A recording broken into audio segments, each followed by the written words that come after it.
History tends to repeat itself, or at least rhyme, because humans are creatures of habit and we tend to forget very quickly what has happened to us in the past. The fourth turning is an Anglo American idea or theory that American history tends to repeat itself roughly once every 80 years. Now, this doesn't mean to a T exactly, oh, because we had a war 80 years ago means we're going to have a war now, but it follows a certain pattern that roughly every 20 years or so in American history, you see different phases. Hard times create strong men create good times create weak men, and then weak men create hard times. Then it goes back in this infinite loop. That's kind of the underlying theory of the fourth turning. And according to that theory, we should be in the fourth turning as of now, as I make this video. And I was debating on whether or not I should make this video and upload it to YouTube, not because I'm scared of anything happening to me.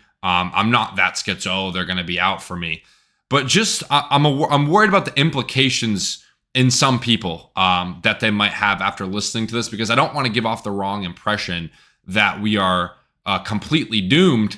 But there are some things to be prepared for and be cautious for, right? And why should you listen to me, right? Why should you listen to some random kid online who's talking to you here? Well, 4 years ago, I decided not to go to school, right? I understood that the way the world was turning at the time, with the rise of e-commerce, with the rise of cryptocurrency, with the rise of artificial intelligence, that in a few years, maybe 2, maybe 4, maybe 10, but eventually college degrees would become worthless and artificial intelligence would eventually take over, and people would be out of jobs, but not only out of jobs, in hundreds of thousands of dollars in debt. And that was not a chance that I was willing to take. So I said, screw this. I'm going to learn how to trade. I'm going to learn how to invest in the crypto markets, and I'm going to forge my own path. And that's what I've done successfully. So should you take anything I'm saying at face value in this video? Probably not.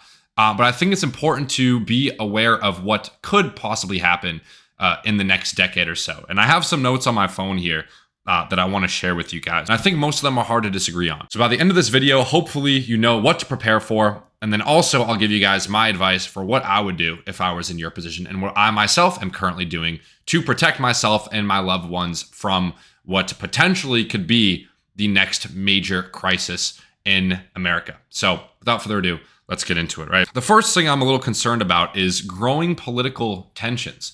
Now, why am I afraid of growing political tensions, right? Well, we've seen this with Donald Trump as a presidency.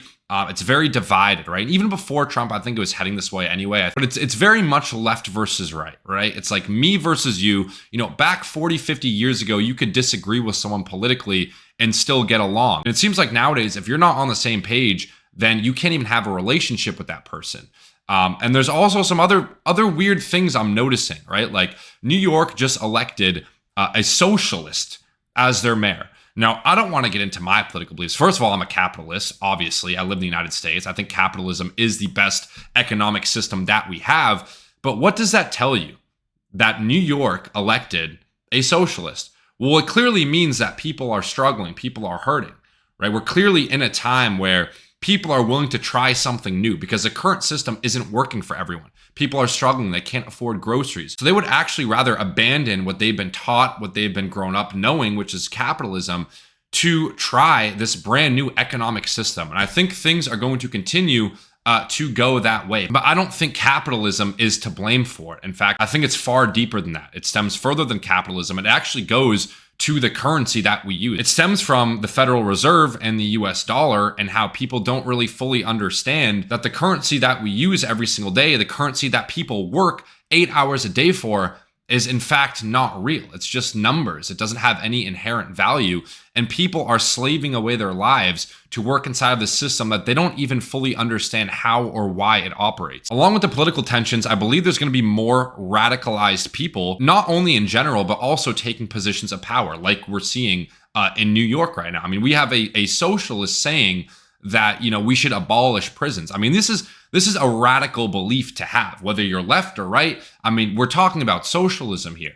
And I think that is a byproduct of radicalness on the other side. You see, when you have one side that's very radical in the political realm, right? Radical leads to more radical because now you have to balance, right?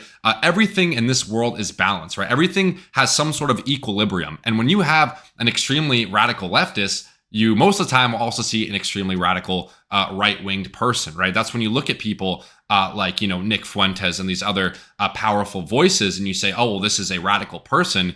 You have to come to the logical conclusion, well, how did we get here to start, right? It's very easy to blame one person, to blame one party. But this is a back and forth that's been going on for a long time, right? And as one side gets radical, the other side gets more radical. And it's this kind of domino effect of these radical beliefs and radical ideologies that are actually coming into fruition now because people don't know where else to look, right? And it's also kind of what's being pushed to us on the social media algorithms, right? The middle no longer exists anymore. I also believe that there's going to be an increasing wealth gap between the rich and the poor. And my thought process for this is very simple, and I don't believe any sort of politician or any sort of anyone in office at all can really defend us against the growing wealth gap. Because the United States dollar has an unlimited supply, right? There's an infinite amount of United States dollars. The government can continue to print US dollars.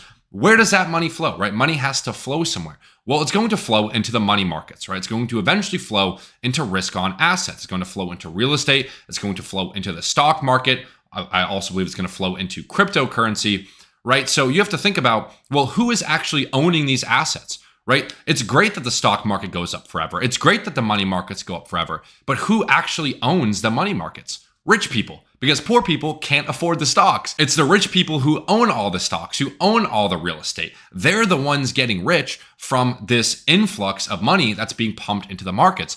Poor people are not, because poor people can't afford it to begin with. And as the money markets continue pumping, what happens? Well, rich people obviously continue to get rich. Their net worths continue to grow. And poor people actually, relative to the rich people, are getting poorer and poorer because now it's even more out of reach. And what this will lead to, in my belief, is a complete education reform, right? Most people, I think it's still over 50% of people end up going to public or private university after graduating high school. Now, the reason for this is simply deep-rooted programming. There's no other explanation. Anyone with a brain would look at this current system and say, why would you spend $100,000, if not more, to get into debt to get a degree that doesn't even guarantee you a job, that is getting overtaken by AI? So I think as more people become aware of the system that they have voluntarily fallen for, through propaganda and through very deep programming, they will want to get their money back. They are going to want to get some of those student loans forgiven. And as a taxpayer, I don't want to pay someone else's student loans because that's a decision that you made for yourself. I'm not going to ask some random person to forgive me for my debts. So why should I forgive your debts, right? Again, growing tension here. So eventually, I believe that college degrees will not matter in the slightest. We're already kind of heading there, again, with the rise of e-commerce, with the rise of digital businesses, right? Degrees are very outdated. They don't teach you how to start a business. If colleges actually knew what they were talking about in terms of marketing and entrepreneurship and business, and really anything else besides, doctor, lawyer, engineer, you would be teaching how to create content, right? How to speak correctly, how to speak in a way that engages people, that hooks people in, right? How to build a following. These things are far more important than learning some outdated material in some college. So I believe a complete education reform is on the horizon in the next decade or so as well. Again, going off of that, artificial intelligence. We've seen the rise of artificial intelligence just in the past year or two.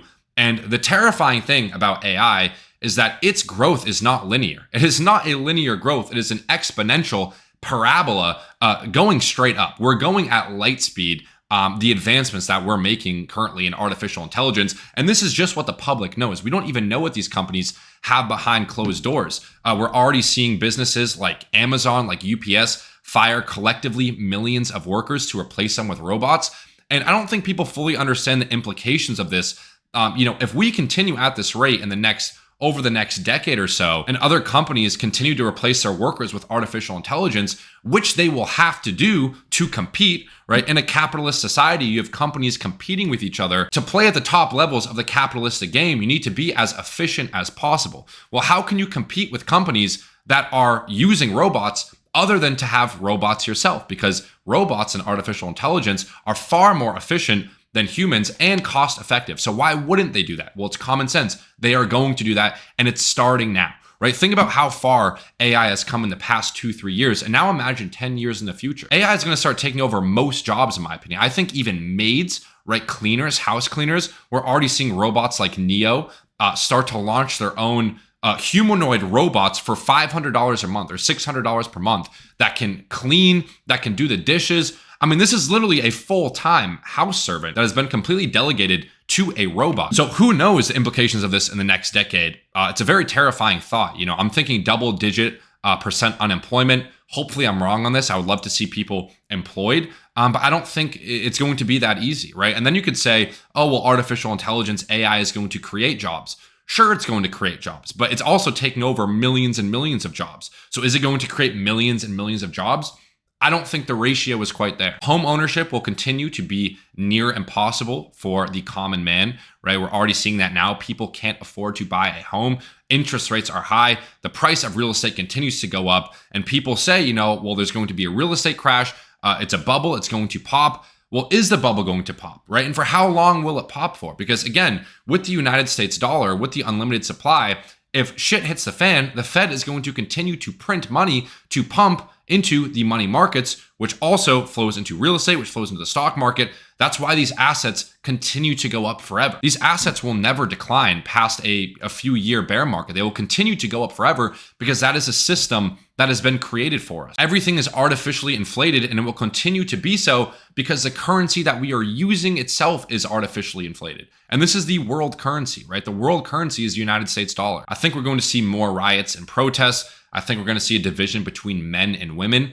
And this is an interesting one as well, because you're starting to see this now, right? You have the group of incels, right? These men that really hate women for who they are. Again, remember, the radical creates the radical. And then on the opposite end of the spectrum, you have these very lost women who are, changing their bodies in certain ways, dyeing their hair certain colors. Not that dyeing your hair is inherently weird, but, they're changing their appearance as almost a coping mechanism for the weak men that we have on the other side, right? Who hate women. So it's this back and forth kind of tug and pull that I don't think is going to come to an end anytime soon. I also believe we're going to start seeing less religion, less family, like less nuclear family. We're already starting to see this now. Men and women are having less sex in their 20s.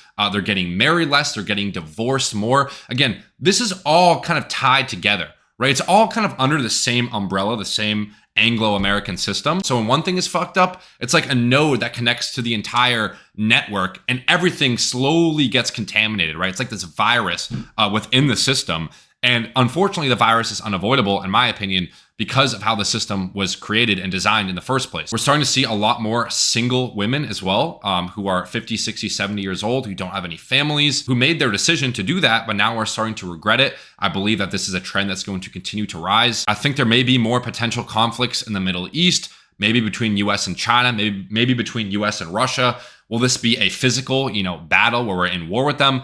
I don't know about that. But definitely some more tensions rising worldwide. So again, I don't make this video to fearmonger. I make this video to prepare you for what could be, some sort of crisis, whether financially, socially, all of the above within the next 10 years or so. So here is what I am planning on doing, and here is what I would recommend for you guys. And I understand I'm kind of sounding a little bit schizo here, but just remember, Noah was deemed crazy before it rained as well. When Noah was building his ark, people looked at him like he was fucking insane until it started to rain. And then wasn't so crazy anymore. So it's always good to be a little paranoid, a little bit fearful of what's to come. Because I am a trader, there's this term in trading that says only the paranoid survive. Only the people who can see downside coming are the ones that actually survive, because there are times where downside comes and you need to be prepared for that. So number one for me would be to keep God close. I'm not here to spread my beliefs on you guys. Really, the point of this is to believe in something. To me, I believe in something that's outside of myself. I do believe in a God. I believe in a creator of everything that exists. For you, it might be believing in something else, but it needs to be something. Even if it's your own self, you need to believe in something. Number two, I'd recommend to learn as much about AI as humanly possible. If you can have a skill set in AI, you will be valuable to society. This is something that's going to get increasingly more difficult to be, right? To be useful is pretty simple right now. in the next 5 to 10 years, I think it's going to be a little bit more difficult. And having that background in AI, understanding the new AI trends is going to be a massive asset for you. I'd highly recommend learning more about AI, coding with AI, etc. Number 3, okay, I think that crypto will take over. As the US dollar becomes weaker, I believe that cryptocurrency, more specifically Bitcoin, but the entire crypto market cap as a whole, will be seen as the safe haven currency, right? There's only a limited supply of Bitcoin. There's only 21 million Bitcoin. And I was thinking about today, what's the safest asset to go to? Because let's say there is a bubble, right? Let's say the stock market does crash. Let's say the real estate market does crash. Even with real estate, your house get hit by a freaking tornado or something. So what is a true asset class that is kind of foolproof, right? That actually has protection. And in my opinion, it's going to be Bitcoin. Nobody owns it. The government does not own it. It cannot be artificially inflated. Bitcoin is simply Bitcoin. And I think over the next decade or two, Bitcoin will be at $1 million per token. A few years ago, when Bitcoin was at $16,000 per token, I said that Bitcoin would be at $100,000 per token a few years later. And here we are. Again, I was deemed crazy then until it happened. I also believe many crypto traders and investors now will become generationally wealthy. There's this term in astronomy called the event horizon. Okay, this is the part of a black hole where nothing can escape, not even light. Once you reach the event horizon, there is no turning back. And I believe that within the next decade, we will reach a similar event horizon with cryptocurrency. I think that at a certain period, only rich people will own Bitcoin, and the common man will have no way of getting generationally wealthy because a Bitcoin will be far too expensive. Even owning a fraction of a Bitcoin will be far too expensive, and they will have entirely missed the boat completely. And they would have looked back and said, all I needed to do was buy half a Bitcoin. All I needed to do was buy 0.2 Bitcoin, 0.1 Bitcoin.